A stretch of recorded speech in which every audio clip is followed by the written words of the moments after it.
What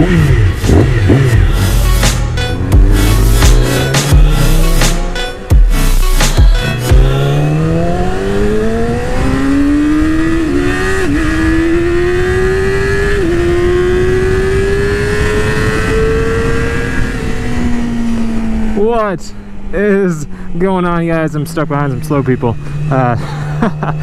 I hope you guys are having a great start to your 4th of July weekend. I don't know what you got planned. It's one of those awkward holiday weekends where the holiday isn't actually on the weekend or even next to the weekend. I think 4th of July is Tuesday. If you're new to the channel, I'm Motonosity, and this is my 2017 Yamaha R6.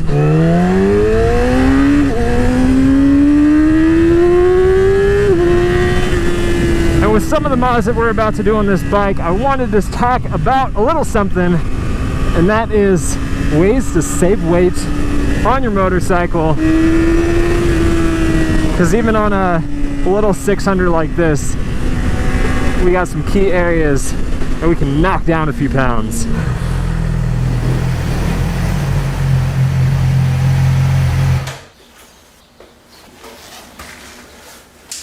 Oh man.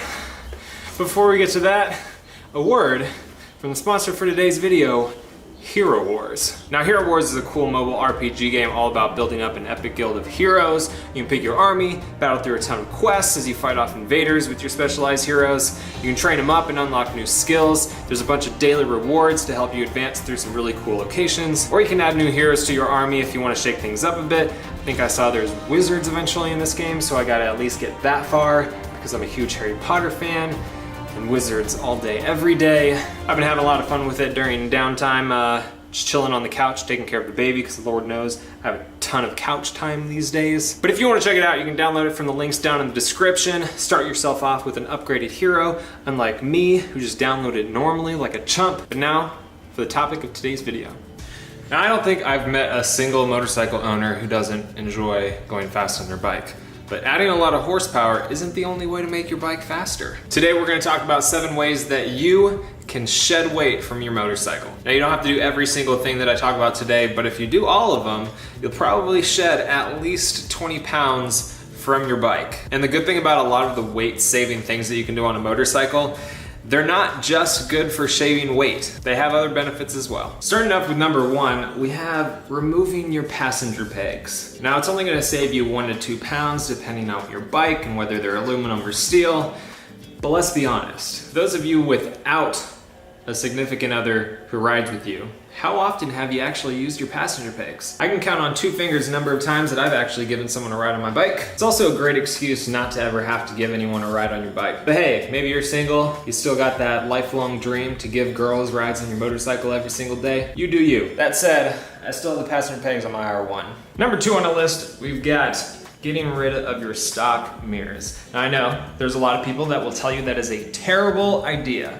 And if you don't replace it with another option, maybe it is. I myself like doing shoulder checks more than checking mirrors. Plus, with shoulders as broad as mine because of all the gains that I'm getting, I can't see out of stock mirrors. Now, getting rid of these stock mirrors, depending on your bike, obviously it varies, will save you 1 to 2 pounds. But they're a little bit better than the 1 to 2 pounds that you'll save from getting rid of your passenger pegs, because these are on the front of the bike, and they're kind of aerodynamic, but not as aerodynamic as not being there at all. What you can do if you get rid of your stock mirrors though is get something like a bar end mirror that you can stick right here on the end of your handlebars, and it works a little bit better than the stock mirrors in my opinion. It gives you a wider field of view behind you, and it sticks a little bit farther out to get around those broad shoulders that you're getting from all those gains. I will say though that some of the bikes that integrate the turn signals into the mirrors look pretty darn good, right? Number 3 on our list, the rear fender. Now, getting rid of this gigantic monstrosity is gonna save you 3 to 5 pounds. But these things are awful. They are only here for legal reasons. But unless you live in a communist country, you can probably get away with getting rid of this. And while I haven't gotten rid of it on my new R6 just yet, I did get rid of it on my R1. Well, the previous owner did. Now, a lot of companies make fender eliminators, and I'll link the one that I'll be using on the R6 down in the description, along with all the other parts in this video. But here on my R1, I have a custom fender eliminator with the TST Industries closeout piece. Again, there are some places where you can't get rid of the stock fender. I know in the UK, you have to have your license plate in like a specific position. Here in Texas, I get away with stuff like that. Shedding 3 to 5 pounds, it looks way better and it reduces drag a little bit. Number 4 on our list is probably the most beneficial by far in every manner, and I recommend everyone do it because it's got a lot of benefits. That is replacing your stock acid battery with a lithium iron battery. This one is from Shirai. It's the same kind of battery that I have on my R1. That one's been rocking for 2.5 years now. No problems, starts great, and it's way safer than the standard acid batteries that you got on your bike. Plus, it saves a lot of weight. Depending on the type of bike you have, whether it be a dirt bike, street bike, gigantic touring bike, you can save anywhere from 2 to 10 pounds just by replacing your battery with one of these. Each brand that makes these types of batteries makes a lot of different versions depending on what bike you have, but it's super easy to find what you need. Again, link down in the description if you want to check one of these out. But this one weighs about 1.5 pounds. Over the course of a year, if it just sits, I think it only loses about 10% of its charge. Plus you don't have to deal with the pouring of the acid and all of that crap if you get one of those batteries. It's just all around a better option. Shirai sent me the battery for my R6. They also sent one for the Ruckus that will get swapped in soon. But way back in the day, when I was just a wee little moto vlogger, Shirai, they sent the battery for my R1. Love that thing, still got it in here. Again, 2.5 years old. And they also sent the battery management system that they make, which makes it really easy to just connect it. I got a lead that goes under the rear seat of my bike, so a lot of times I'll just pull my bike in, take off the rear seat, plug it in, and it's got dual function, so it can charge up the battery if you are going to a race or something like that, or a trip and you want to make sure that it's fully charged. But it also has a store functionality. So that's what I'll do a lot of times when I just bring my bike in.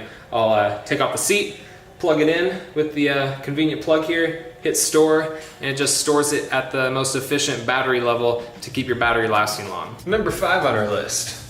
Chain and sprocket. Now, chain and sprocket kit is probably one of the first mods people do along with a fender eliminator. It's probably the easiest way to make your bike faster, but you can also save some weight in the process. Now, your stock chain is probably a 525 or 530 pitch chain, but you can do a 520 and shed some weight. Some aftermarket companies are making really strong 520 chains. They're gonna last a lot longer than you need them to. Chains stretch, and eventually you're gonna have to replace them. So why not shave some weight in the process? Now, this is a little bit dark over here, but this is the EK 3D chain. It's a 520 chain, and I probably could replace it, but it's such a strong 520 chain that I just haven't needed to. Now, I have this chain paired with a driven aluminum sprocket. And some people say that you should only use aluminum sprockets on a racetrack, but that driven sprocket on my R1 has lasted me quite a few thousand miles. It kind of just depends on what riding you do, how often you ride, how long you ride, to determine whether an aluminum sprocket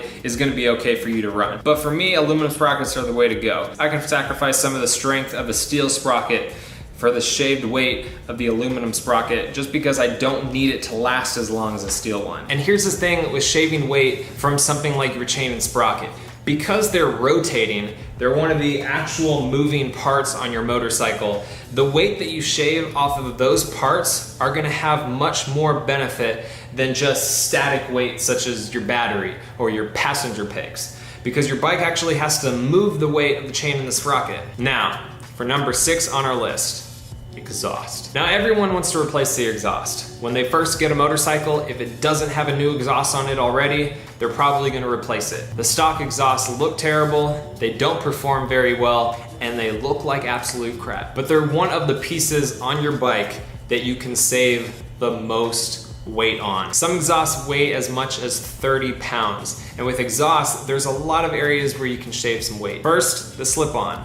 The stock can weighs a lot. Right there, 5 to 10 pounds. Then of course you got your catalytic converter, which of course is gonna make the actual exhaust fumes coming out of your exhaust cleaner. But if you can live with that and you wanna make your bike a lot faster and shave a lot of weight, you can get rid of that as well and save yourself another 5 to 10 pounds. Then you got your headers, and for some people this is not gonna be very realistic to replace at all. but on some bikes, to get rid of the cat, you have to replace the headers. And in the process, if you want to, and you got a lot of money in your pockets, you can get titanium headers and shave even more weight from your bike. Getting a new exhaust is definitely my #1, at least for sport bikes, mod to do. You shave weight, you increase power, you make your bike sound better, and you make your bike look better. And real quick, #7, your wheels. Another area where shaving weight is gonna have more benefit than anywhere else on your bike.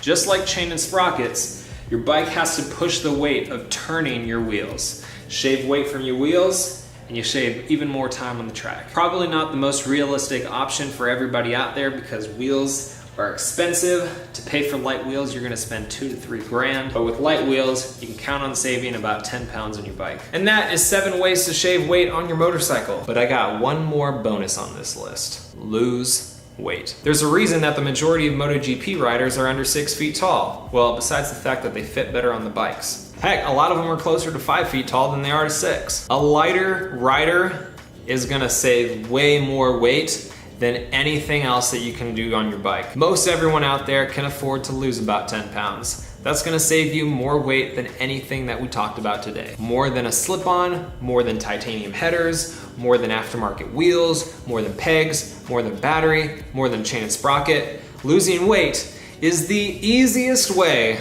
to save weight on your motorcycle. Probably the only reason for you not to go out and get those gains. So I hope you guys enjoyed this video. I know it was a little bit different than what I normally do. Usually they're more of a little vlog style. That's why I started the video off like I did. But if you enjoyed it, leave me a comment, let me know that you liked it. Hit that like button to let me know as well. And if you wanted to check out any of the things that I mentioned in the video, the chain and sprockets that I run, the battery that I use, or anything else, all of that is down in the description. I hope you guys enjoyed it. Have a great weekend, a great 4th of July, and I will see you guys in the next one.